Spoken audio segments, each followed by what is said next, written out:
Okay, तो good morning, good afternoon, good evening. आज का हमारा जो टॉपिक है वो कंटिन्यूशन पार्ट है, पार्ट 3 का, जो हमने लास्ट वीडियो में डिस्कस करा था। उसके अंदर हमने ये डिस्कस करा था कि हमारे पास अगर for the case of conductor, semiconductor और अलॉयज टेम्परेचर की वेरिएशंस के साथ क्या वेरिएशन आता है रेजिस्टेंस के अंदर, तो हम एक एक करके डिस्कस कर लेते हैं। For the case of conductors अगर हम बात करें टेम्परेचर कोफिशिएंट की, जिसको हमने अल्फा से डिनोट करा था, तो अल्फा वाज पॉजिटिव और नेगेटिव या zero for the case of conductors. क्योंकि हमें पता है कि अगर हम इंक्रीज करते हैं टेम्परेचर को, तो टेम्परेचर के इंक्रीज करने से क्या होता है, फाइनल रेजिस्टेंस जो होती है that will be more than the initial temperature. That means delta T वहां से इंक्रीज हो जाए, तो alpha will be equal to positive. अगर सेमीकंडक्टर्स की बात करें, सेमीकंडक्टर्स के लिए डेल्टा टी जो हो जाएगा that is positive, means temperature जो है वहां पर इंक्रीज कर रहा है। तो फिर इसका मतलब ये हुआ कि अगर टेम्परेचर इंक्रीज कर रहा है तो ज़्यादा नंबर ऑफ इलेक्ट्रॉन्स जो हैं वो फ्लो करेंगे, और फाइनल रेजिस्टेंस जो हो जाएगी that will be less than the initial resistance, which means alpha जो हो जाएगा दैट मीन्स हमारे पास वो नेगेटिव हो जाएगा। अगर मैं नाइक्रोम की बात करूँ, for the case of nichrome जो एक एलॉयज की कैटेगरी में आता है, एलॉयज के लिए फाइनल रेजिस्टेंस जो होता है that is nearly equal to initial resistance. और अगर फाइनल और इनिशियल रेजिस्टेंस सेम है तो अल्फा की वैल्यू उस केस में हम जीरो लेंगे, तो alpha will B zero in that case. अब हमारे पास इससे रिलेटेड एक क्वेश्चन है। The question says the resistance of heating element at room temperature is 27 degree Celsius is 100 ohm. At what temperature resistance will be 117 ohm if alpha is equals to 1.7 multiplied by 10 to the power minus 4। अब हमने question के अंदर कितना temperature, room temperature हमें find करना है। Room temperature के ऊपर हमें दे रखी है रेजिस्टेंस की वैल्यू, तो T एट 27 डिग्री पे हमें वैल्यू दे रखी है रेजिस्टेंस की, वो थी हमारे पास 100, 27 पे थी 100। तो at T is equal to 27 degree Celsius R naught की वैल्यू आ जाएगी 100 ओम। और हमने जो है इसकी वैल्यू, अगर हमने कितना टेम्परेचर करें कि इसकी रेजिस्टेंस 117 ओम हो जाए, हमने वो टेम्परेचर फाइंड करना है। उसके लिए हम फॉर्मूला जो है हमने पीछे पढ़ा है, final RF, final resistance is equal to initial resistance R naught into 1 plus alpha delta T, और डेल्टा टी जो होगा वहां पर हमारे पास हो जाएगा T2 माइनस T1। तो 117 that is equal to 100 into 1 plus alpha into T minus 27। तो वहां से हमने सॉल्व करके हमारे पास वैल्यू को फाइंड कर लेना, that is 117 minus 100 upon alpha into 100 that is equal to T minus 27। तो अल्फा की वैल्यू यहाँ से हमने फेच करके T निकाल लेना है सॉल्व करने के बाद। ओके, तो इसके बाद हमारे पास नेक्स्ट जो आ जाएगा सॉल्व करके T की जो वैल्यू हमारे पास आएगी that comes out to be equals to 1027 degree Celsius. So this was the answer of the question. Moving to the next question. Next question says the resistance of platinum wire is 5 ohms at ice point and 5.5 ohm at steam point. Find the temperature at which the resistance of the wire is 5.8 ohm. अब 0 degree Celsius पे R naught की value है 5, 100 degree Celsius पे R की value है 5.5, और T degree Celsius पे R की वैल्यू आ जाएगी 5.8 ओम। तो हमारे पास इस इंफॉर्मेशन से हमने ये चीज़ें फैच करी हैं। अब हमने सबसे पहले क्या करना है, फर्स्ट और सेकंड इक्वेशन से हमने R 100 की value that will be equals to R naught into 1 plus alpha delta T. Delta T is 100, 0 से 100 में गया तो delta T will be 100 minus 0, और वहां पर हमने जो है 5.5 वैल्यू पुट कर दी R 100 की, that is 5.5 is equals to R naught की वैल्यू हमारे पास गिवन है 5, हमने 5 लिख दिया इंटू 1 प्लस अल्फा इंटू 100, क्योंकि 100 माइनस 0 100 आ गया। इसमें से हमने सॉल्व करा और 5.5 में से 5 को माइनस करा और वैल्यू को 5 से डिवाइड करा और 100 से डिवाइड करा, gives me alpha. Similarly alpha first equation से निकाल लेंगे, पहली दो इक्वेशंस को कंपेयर करके हमने अल्फा निकाल लिया। सिमिलरली अब हमने दूसरी और तीसरी इक्वेशन को कंपेयर करके अल्फा निकालना है। उसके लिए हम क्या करेंगे, R T is equal to 1 naught 1 plus alpha delta T. Again क्योंकि लास्ट टेम्परेचर टी हमें पता नहीं है, लेकिन उसकी रेजिस्टेंस हमें पता है 5.8 है, तो हम इंफॉर्मेशन को इसी फॉर्मूला के अंदर फीड करेंगे। दैट मीन्स आर टी को हम लिख देंगे 5.8, आर नॉट को लिख देंगे 5, 1 प्लस अल्फा इंटू टी। तो उसको सॉल्व करेंगे, अल्फा आ जाएगा हमारे पास। अब दोनों के केस में क्योंकि थर्ड और फोर्थ इक्वेशन में अल्फा की वैल्यू हमने सेम सेम निकाल लिया तो हम इसको इक्वेट कर सकते हैं। तो अब हम क्या करेंगे, इस इक्वेशन को इक्वेट करेंगे। तो इक्वेट करने का मतलब ये हुआ कि हम यहाँ पर ये इक्वेशन यहाँ पर सॉल्व करके comparing the two equations we get 5.5 minus 5 upon 5 into 100 will be equals to 5.5 minus 5 upon 5t। अब इस इक्वेशन में से हम क्रॉस मल्टीप्लाई करके t की वैल्यू यहाँ से निकाल सकते हैं, दैट इज 160। तो होप आपको ये क्लियर हो गया। हमने दोनों में से अल्फा की वैल्यू निकाली, दो फॉर्मूले लगा के दो इक्वेशंस पे, और वहां से हमने टेम्परेचर जो है वहां से हमने निकाल लिया। Okay, moving to the next question. हमारे पास जो नेक्स्ट क्वेश्चन है इसके अंदर दैट इज अबाउट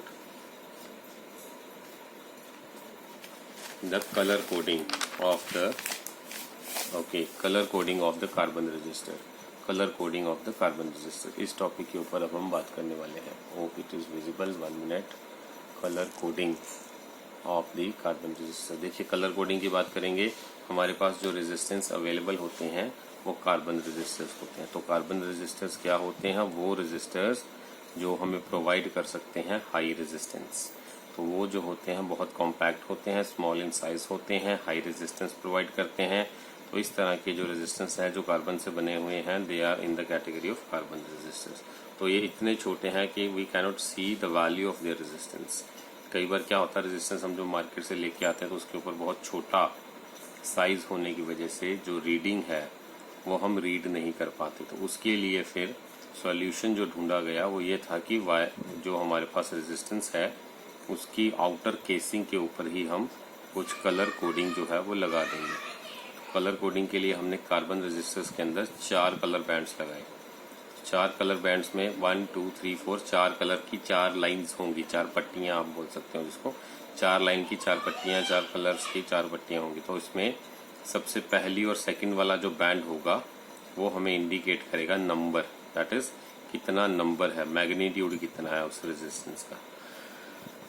तीसरी वाली जो पट्टी होगी वो हमें बताएगी मल्टीप्लायर। मल्टीप्लायर का मतलब 10 टू द पावर कितना होगा उसके अंदर। तो पहली और दूसरे नंबर वाला जो बैंड है वो हमें नंबर बता रहा है, मैग्नीट्यूड कितना है रेजिस्टेंस का।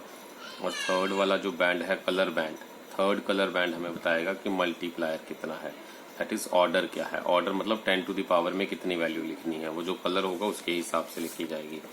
उसके बाद नेक्स्ट जो फोर्थ और लास्ट हमारे पास होता है इसके अंदर, hope it is visible now, let me check 1 minute. Okay, तो इसका जो फोर्थ कलर होता है that colour band indicates the tolerance. तो चौथा जो है वो टॉलरेंस को इंडिकेट करता है कि कितनी वेरिएशन आ रही है परसेंटेज वैल्यू के अंदर, वेरिएशंस कितनी। अगर रेजिस्टेंस आप लेके आए हो तो इट इज नॉट कंपल्सरी कि आइडियल रेजिस्टर है ये, जितनी वैल्यू हमें बोली जा रही है उतनी ही वैल्यू देगा। हर एक प्रोडक्ट जो हम लेके आते हैं, कुछ भी प्रोडक्ट में से परफेक्शन नहीं होती, हर एक प्रोडक्ट के अंदर कुछ ना कुछ वेरिएशंस आ सकती हैं ड्यूरिंग द यूजेज। तो वो जो यूजेज के वजह से वेरिएशन आई हैं या फिर बनाते टाइम जो उसके अंदर कुछ ना कुछ मटेरियल के अंदर जो वेरिएशंस होंगी जिसकी वजह से रेजिस्टेंस की वैल्यू एग्जैक्ट नहीं आएगी, उसको हम टॉलरेंस की कैटेगरी में रखते हैं। लाइक अगर रेजिस्टेंस हम लेके आए 10 ओम का, लेकिन वो वैल्यू 10.5 या फिर 9.5 की रेंज तक की रेजिस्टेंस ऑफर कर रहा है, तो मतलब ये 0.5 का माइनस और 0.5 का प्लस, दोनों वैल्यूज की रेंज के अंदर ये वैल्यू कुछ भी दे सकता है रेजिस्टर। तो परफेक्शन ना होने की वजह से हम टॉलरेंस वर्ड को साथ में यूज करते हैं कि हम अगर इस अप्लायंस को, इस रेजिस्टर को सर्किट में लगाएंगे तो ये 10 ओम के रेजिस्टर की बजाय 9.5 से लेकर 10.5 तक की रेजिस्टेंस जो है हमें शो कुछ भी कर सकता है वैल्यू। तो ये जो 9.5 से लेकर 10.5 तक की हमने 0.5 कम और 0.5 ज्यादा वैल्यू आपको बता रहे हैं, ये बेसिकली उसकी टॉलरेंस है। और जनरली टॉलरेंस को हम परसेंटेज में देखते हैं, टॉलरेंस को जनरली परसेंटेज में चेक किया जाता है। तो टॉलरेंस के अंदर क्या है, सबसे पहले याद करने के लिए चारों कलर बैंड्स के लिए एक ये हमने टेबल बना रखा है। इस टेबल के अंदर हमने आपको क्या दिखाया कि सबसे पहले है ब्लैक, फिर ब्राउन, फिर red, orange, yellow, green, blue, violet, green, white, ये जो है कलर्स की सीक्वेंस है। इसके अकॉर्डिंगली इनको नंबर दे रखे हैं 0 1 2 3 4 5 6 7 8 9। उसके बाद ये फर्स्ट और सेकंड नंबर जो है कलर बैंड के, हम इन कलर्स के साथ इन नंबर्स को जोड़ के रीड करते हैं। और थर्ड नंबर पे हमारे पास होता है मल्टीप्लायर। मल्टीप्लायर क्या बताता है कि 10 टू द पावर कितनी आएगी। तो ये third colour of the band of the resistors जो है वो हमें बताता है। और लास्ट में हमारे पास फोर्थ नंबर पर जो होता है that is called the fourth band, और वो हमें बताता है टॉलरेंस। तो टॉलरेंस के लिए हमारे पास 3 कलर्स जो हैं वो हम सिग्निफाई करते हैं, या तो गोल्ड या सिल्वर, या थर्ड वाले को नो कलर, कोई कलर ना हो तो सिल्वर, गोल्ड और नो कलर, इन तीनों से हम जो है जज करते हैं कि इसके अंदर की टॉलरेंस कितनी है। मतलब अगर जो वैल्यू स्पेसिफिक अगर हमें कोई दे रखी है, उस स्पेसिफिक वैल्यू के विद रिस्पेक्ट टू कितना percentage variation up and down आ सकता है। तो यहाँ पर जो कलर कोडिंग हमने इस तरह से स्पेसिफाई कर दिया, black, brown, red, orange, yellow, green, blue, violet, grey, white. तो इसको याद करने के लिए एक हमने जो नॉर्मली यूज करते हैं mnemonics, that was BBROY, B B Roy, great Britain, very good wife, B black, next B brown, next R red, next orange, then yellow, Roy, great Britain, green blue, very good, violet green, wife white. तो इस तरह से हमने इसको याद करने के लिए सीक्वेंस जो है वो बना रखी है। तो इस तरह से हमारे पास अगर एक रेजिस्टेंस है, तो इस रेजिस्टेंस के अंदर अगर हमें ये बोल रखा है 1 मिनट, अगर मान लीजिए इस तरह से हमारे पास एक रेजिस्टर है, इस रेजिस्टेंस के अंदर 4 पट्टियां हैं 1 2 3 4। तो इन चारों पट्टियों के अंदर हमने अगर मान लीजिए येलो, ऑरेंज, ब्लू, गोल्ड, ये 4 कलर दे रखे हैं, और हमसे पूछे भाई ये इन्फॉर्मेशन से आप ये बताओ कि इस रेजिस्टर की रेजिस्टेंस कितनी है। तो आपने क्या करना है, सबसे पहले येलो कलर, तो येलो कलर को आपने जब अपने चार्ट में देखा, शीट में देखा, तो येलो कलर जो है ये 4 नंबर पे आता है। तो मतलब येलो कलर के लिए हम 4 लिख लेंगे। उसके बाद नेक्स्ट हमारे पास दे रखा है ऑरेंज। तो ऑरेंज को जब हमने टेबल में रीड करा तो ऑरेंज 3 इंडिकेट करता है, तो हम 43 बन जाएगा। 2 सिग्निफिकेंट फिगर्स, तो 2 फिगर्स जो है पहले 2 कलर से इंडिकेट होते हैं। तो अगर पहला कलर येलो है तो 4 लिखेंगे, दूसरा कलर ऑरेंज था तो 3 लिखा। अब जो थर्ड कलर है ये इंटू 10 टू द पावर बताता है। तो थर्ड कलर में हमने देखा ये है ब्लू। तो ब्लू हमने जब टेबल में देखा तो ब्लू जो कलर है वो 10 टू द पावर हमें दिखा रहा है, blue colour 10 to the power 6। तो blue colour 10 to the power 6 हम लिख लेंगे, प्लस और माइनस गोल्ड। अब जो भी गोल्ड फोर्थ कलर है, तो फोर्थ कलर हमें टॉलरेंस बताता है। तो टॉलरेंस हमने जैसे अभी ऊपर डिस्कस करा, हमारे पास 3 कलर अवेलेबल होते हैं, गोल्ड, सिल्वर और अगर कोई कलर ना हो तो गोल्ड के लिए हम प्लस और माइनस 5% लिखते हैं टॉलरेंस की वैल्यू, और सिल्वर के लिए हम लिखते हैं प्लस और माइनस 10%, और नो कलर के लिए हमने रखा हुआ है 20%। तो ये जो हमें इन्फॉर्मेशन दी गई है कलर्स के हिसाब से, वो इन्फॉर्मेशन के हिसाब से अब गोल्ड को मैच करेंगे तो 5%, यानी कि जो रेजिस्टेंस की ये वैल्यू हम देख पा रहे हैं, इस रेजिस्टेंस की वैल्यू के अंदर प्लस माइनस 5% की वेरिएशन जो है टॉलरेंस आ सकती है। तो इसका क्वेश्चन का आंसर क्या हुआ, अब 43 into 10 to the power 6 ohms plus minus 5% tolerance. तो ये जो है इस कलर कोडिंग से हमने इसको फेच कर लिया। अब हमारे पास नेक्स्ट आ जाएगा करंट डेंसिटी क्या होता है, अगला टर्म। करंट डेंसिटी जो हमने पढ़ा है word, that word of current density is basically denoted by the symbol J। Current density को हम J से डिनोट करते हैं। तो करंट बेसिकली एक स्केलर क्वांटिटी है, इसका जो है मैग्नीट्यूड होता है, और डायरेक्शन की अगर मैं बात करूं स्केलर क्वांटिटी के अंदर नहीं होती। It has magnitude and direction जो है वो हम कंसिडर नहीं करते क्योंकि स्केलर क्वांटिटी है। तो स्केलर क्वांटिटी के अंदर डायरेक्शन तो होती नहीं है, चाहे हम 2 वायर्स ले लें, दोनों को एक पर्टिकुलर एंगल पे रख दें, जैसे कि पहली वायर ये और दूसरी वायर मान लीजिए हमने कुछ ऐसा रख दिया, तो 2 वायर्स रखी ऐसे करके, कुछ ये फर्स्ट वायर रख दी और ये सेकंड वायर रख दी, दोनों वायर्स के बीच का मान लीजिए हमने कुछ एंगल ले लिया थीटा 60 डिग्री। तो दोनों के वायर को ज्वाइन करने के बाद बाहर अगर मैं एक थर्ड वायर लगाऊंगा, इसके थर्ड वायर बाहर से कनेक्ट करूंगा, और अगर मैं उस थर्ड वायर के अंदर कितना करंट आ रहा है ये पूछूंगा, तो थर्ड वायर के अंदर जो करंट होगा that will B, after observation पता चला अगर 3 ओम और 2 ओम को कंबाइन करेंगे तो 5 ओम जाएगा बाहर से। तो अब ये क्या हुआ, 5 ओम जो है सिंपल एडिशन से आ गया, तो सिंपल एडिशन से 3 + 2 5 आ गया। लेकिन वेक्टर क्वांटिटी के लिए हमें ये सिखाया गया था प्रीवियस क्लासेस में कि वेक्टर क्वांटिटी वो क्वांटिटी होती है जो वेक्टर लॉज ऑफ एडिशन को फॉलो करती है, और अगर कोई quantity vector laws of addition को फॉलो नहीं करती तो वो वेक्टर क्वांटिटी नहीं है। तो वेक्टर क्वांटिटी के अंदर हमने ये ऑब्जर्व करा कि एंगल की कंसिडरेशंस भी देखी जाती हैं, लेकिन यहाँ पर तो सिंपल एडिशन हुआ, 3 + 2 5 आया। इसमें एंगल का 60 डिग्री जो हमने कंसिडर करा था उसका कोई कंसिडरेशन लिया ही नहीं, तो इट मीन स्केलर क्वांटिटी नहीं है करंट। तो इसलिए हमने करंट, अगर स्केलर क्वांटिटी नहीं है तो फिर ये करंट जो है डेंसिटी वर्ड को लेने का, इंट्रोड्यूस करने का क्या मतलब था।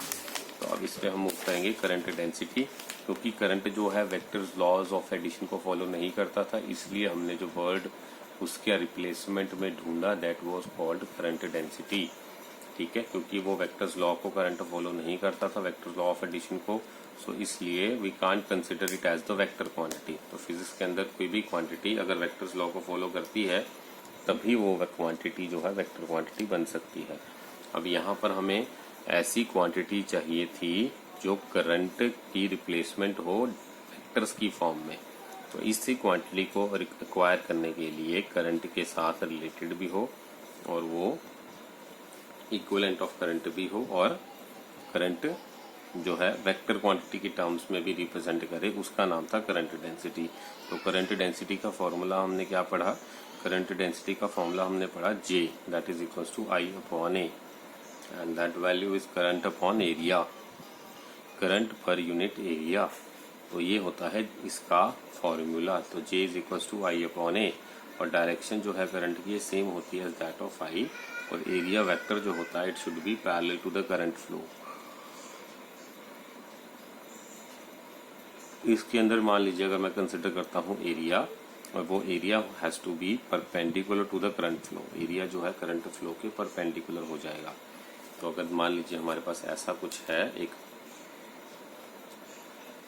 एरिया अंडर कंसिडरेशन, एक वायर ले लिया मैंने, कंडक्टर ले लिया, इसका ये वाला पार्ट अगर अंडर कंसिडरेशन ले लिया तो इसका एरिया क्या होगा? एरिया ये होगा।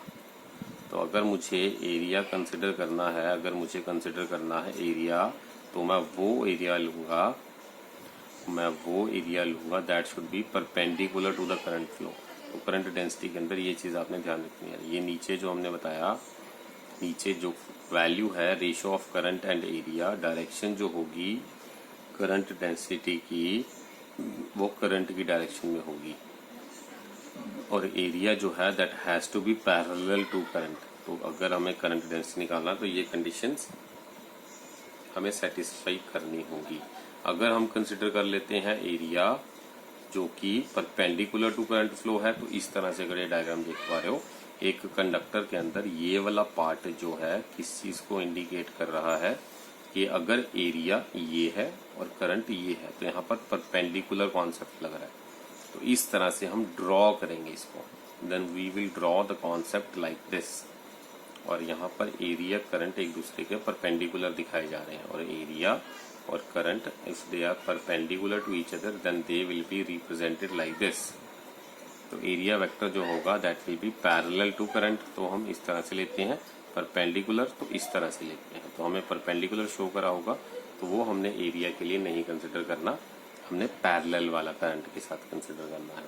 तो मान लीजिए जैसे इसको क्वेश्चन की टर्म्स में समझने की कोशिश करते हैं, मान लीजिए हमारे पास हमें करंट डेंसिटी निकालनी है इस डायग्राम के अंदर। तो इस डायग्राम में अगर करंट डेंसिटी निकालने के लिए बोल रहे हैं तो बना क्या हुआ है, एक कंडक्टर, उसके अंदर एक एरिया, इसको हमने शेड करा हुआ इस तरह से, और ये कंडक्टर वाला पार्ट जो है, जो एरिया अंडर कंसिडरेशन है, कंडक्टर के साथ उसकी एक्सिस के साथ ही ये area vector under consideration theta angle बना रहा है, और करंट हमारा लेफ्ट से राइट की तरफ जा रहा है। तो ऐसे क्वेश्चन को सॉल्व करने के लिए हम क्या करेंगे, let me move to the next page, one moment.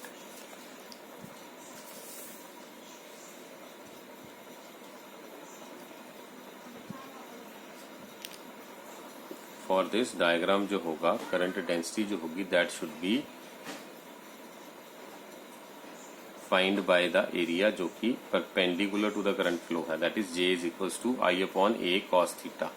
तो J जो हो जाएगा मेरे पास वो हो जाएगा I और A cos थीटा, क्योंकि हमने आपको क्या बताया था, that has to be the area has to be value, sorry the area has to be value J has to be equals to I/A cos theta. क्योंकि हमने डायग्राम के अंदर क्या देखा था, हमने डायग्राम के अंदर ये देखा था जो करंट डेंसिटी थी वो हमारे पास होनी चाहिए थी एरिया अगर परपेंडिकुलर कंपोनेंट, जैसे डायग्राम में सर ने बना रखा है, ये हमारे पास है एरिया अंडर कंसिडरेशन, ये वाला पार्ट। और अगर ये पार्ट एरिया अंडर कंसिडरेशन लिया था और ये इस एक्सिस के साथ थीटा एंगल बना रहा था, तो एरिया के दोनों कंपोनेंट्स में हमने रिजॉल्व कर दिया। This will be A cos theta and this will be A sine theta. तो हमने जो है यहाँ पर ये ध्यान रखना है कि हमने जो कंपोनेंट लेना है that component of the area which is perpendicular to the current. यहाँ पर हमने परपेंडिकुलर टू द करंट वाला कंपोनेंट अगर कंसिडर करा है तो ये वाला होगा ए कॉस थीटा। तो यूनिट जो होंगे करंट इंटेंसिटी के यहाँ पर हो जाएंगे J is equal two ampere per metre square, ampere per metre square. तो अगर मैं इस इक्वेशन को रीअरेंज करके पुट करने की बात करूँ तो J will be I upon A cos theta और वहां से I is equal to J A cos theta. तो अगर दो क्वांटिटीज का अगर कॉस थीटा के साथ मल्टीप्लाई हो रहा है that will be represented by the dot product as per the vectors rule, जो हमने वेक्टर्स के टॉपिक के अंदर पढ़ा था, that is J dot A. तो होप आपको ये क्वेश्चन क्लियर हो गया। हमने क्या करा, एरिया वेक्टर के कंपोनेंट से रिजॉल्व करे, नीचे कॉस कंपोनेंट ले लिया जो कि एरिया के परपेंडिकुलर है, तो वहां से हमने आई का फॉर्मूला निकाल दिया, J A cos theta. Okay, तो next moving to the ohm's law. Ohm's law तो हमने प्रीवियस क्लासेस में पढ़ा हुआ है वैसे, लेकिन यहाँ पर ओम्स लॉ जो है हम थोड़ा डिफरेंट वे में पढ़ेंगे। स्टैंडर्ड फॉर्मूला तो सेम रहेगा, स्टैंडर्ड डेफिनेशन सेम रहेगी, कुछ नई चीजें इंट्रोड्यूस करेंगे इसके अंदर। तो what is ohms law? Ohm's law क्या है? अंडर फिजिकल कंडीशन अगर सारी हम सेम रखते हैं, अगर all physical conditions remaining the same, जैसे कि टेम्परेचर, प्रेशर, ह्यूमिडिटी, तो potential difference across the ends जो होगा कंडक्टर का that will be directly proportional to the current. That means delta V is proportional to आई।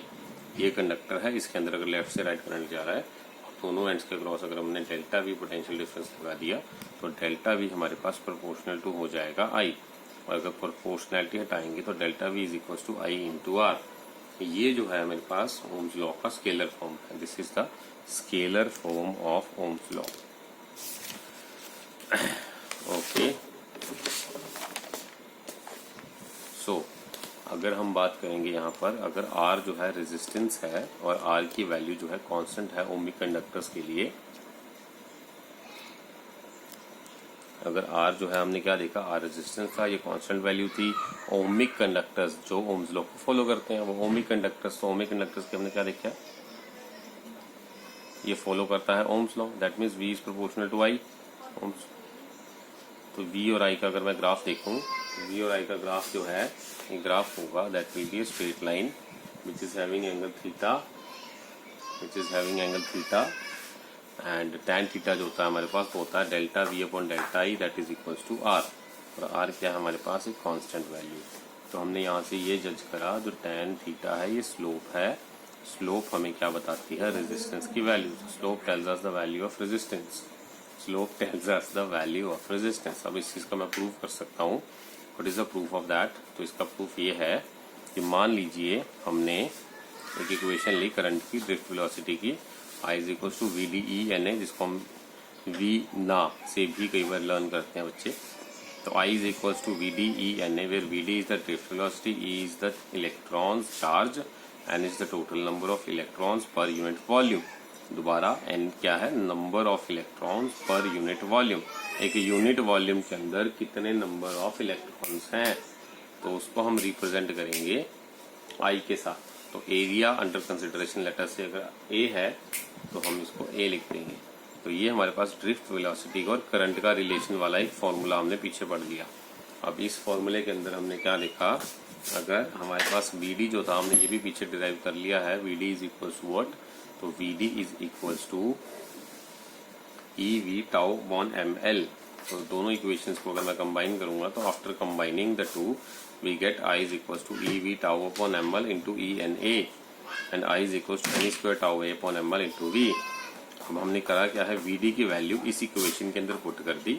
तो यहाँ पर इसको हटा के इसकी जगह पे हम लिख देंगे E V tau upon M L into E N A. तो E multiply by E square N A tau upon M L. तो यहाँ से हम रीअरेंज करके v अपॉन आई की टर्म्स में लिख लेंगे M L upon N square tau A. Hope आपको यहाँ तक क्लियर हो गया। तो हमने v और i की रेशो में इन वैल्यूज को लिख लिया। अगर ये वैल्यूज की मैं बात करूं, ये वैल्यूज है क्या क्या, तो हम यहाँ पर देखते हैं हमारे पास पहला टर्म है m है mass of electron, m is mass of electron, और दूसरी टर्म है मेरे पास l is the length of conductor, जो कि एक कांस्टेंट टेम्परेचर के अंदर हमने रखा हुआ है। मास ऑफ इलेक्ट्रॉन भी हमें पता है कि कांस्टेंट वैल्यू होती है। Number of free electrons per unit volume की अगर मैं बात करूं उसको मैं n से रिप्रेजेंट करूंगा, वो भी हमें पता है कि हमारे पास इलेक्ट्रॉन्स पर यूनिट वॉल्यूम अगर टेम्परेचर कांस्टेंट रखे तो वो फिक्स वैल्यू होगा हमारे पास। और अगर इसके बाद मैं बात करूं हमारे पास चार्ज ऑन इलेक्ट्रॉन, वो भी कांस्टेंट होगा। तो अगर एवरेज रिलैक्सेशन टाइम की बात करें tau, that is also between two successive solutions, tau की वैल्यू भी हमारे पास कांस्टेंट होती है कांस्टेंट टेम्परेचर के अंदर। और A that is the area of cross section, तो कांस्टेंट टेम्परेचर के अंदर ये एरिया ऑफ क्रॉस सेक्शन भी हमें पता है फिक्स होता है। तो अगर सारी वैल्यूज कांस्टेंट टेम्परेचर के अंदर कांस्टेंट होती हैं तो इसको कांस्टेंट की तरह ट्रीट कर सकते हैं। That means I upon V upon I is equals to constant.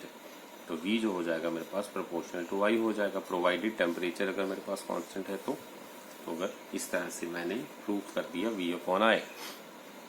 अब अगर मैं बात करूंगा ohm's law in vector form के अंदर, तो ohm's law in vector form क्या है भाई? Ohm's law in vector form है सर v, अगर हम देखें प्रोपोर्शनल टू i है ओम्स लॉ के accordingly v is equal to I are.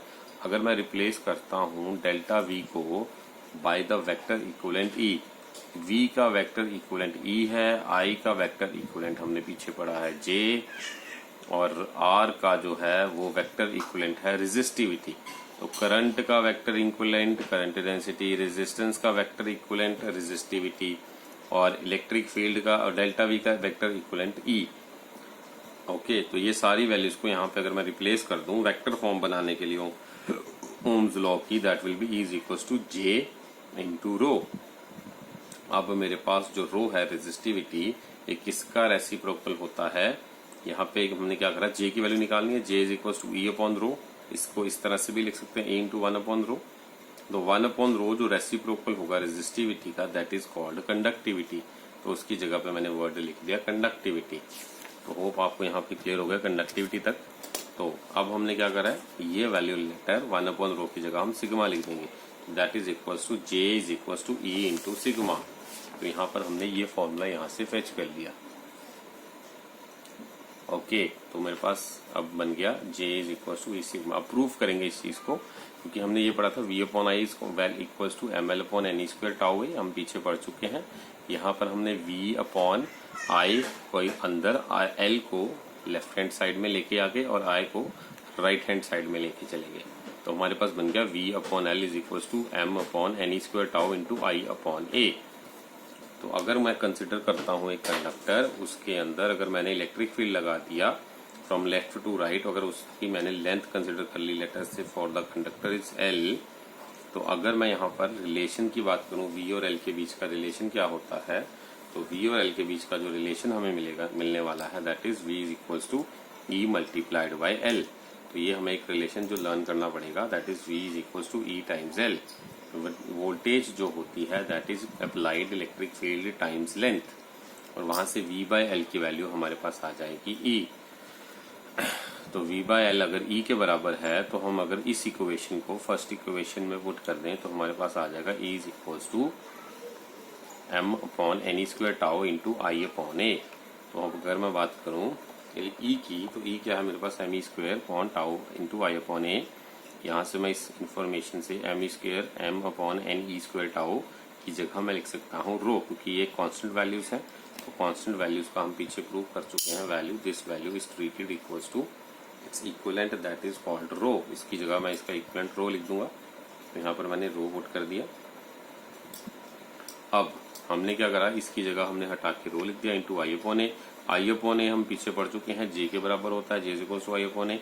तो यहाँ पे इसका इक्विवेलेंट मैंने लगा दिया J, तो E is equal to rho times J।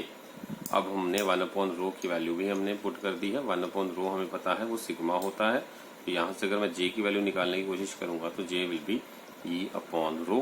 One upon रो हमें पता है कि कंडक्टिविटी होता है। तो यहाँ पर वैल्यू जो है यहाँ पर J की मेरे पास जो आ जाएगी, that is equals to sigma times E। तो सिग्मा टाइम्स E जो है मेरे पास, that value is going to be equals to J। तो J is equals to sigma E हमने जो है डेरिवेशन इसकी कर ली। तो होप आपको यहाँ तक इसका फॉर्मूला डिराइव हो गया। J is equal to sigma E जो है इसका एक्सप्रेशन है। Okay cool. तो यहाँ से हमने क्या देखा, अगर हम कंसिडर करते हैं डायरेक्शन इलेक्ट्रिक फील्ड की पॉजिटिव से negative terminal of the conductor, ये कंडक्टर है, इसका पॉजिटिव टर्मिनल से अगर नेगेटिव टर्मिनल तक की अगर मैं बात करता हूँ, कंसिडर करता हूँ अगर मैं इलेक्ट्रिक फील्ड की डायरेक्शन को, और करंट जो फ्लो करेगा that will be from positive to negative terminal अगर मैं फ्लो करता हूँ, दोनों J और E अगर मैं सेम डायरेक्शन में कंसिडर करता हूँ, तो उस केस में जो है एक्सप्रेशन आएगा J is equal to sigma E।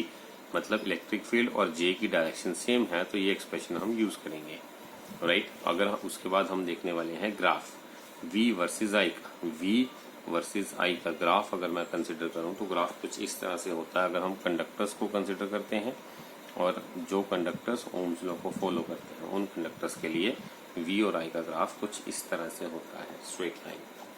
V is proportional to I। For अगर ऐसे कंडक्टर्स जो कि ओम्स लॉ को फॉलो नहीं करते, उनके लिए ग्राफ I और V का ग्राफ जो होता है कुछ इस तरह से होता है।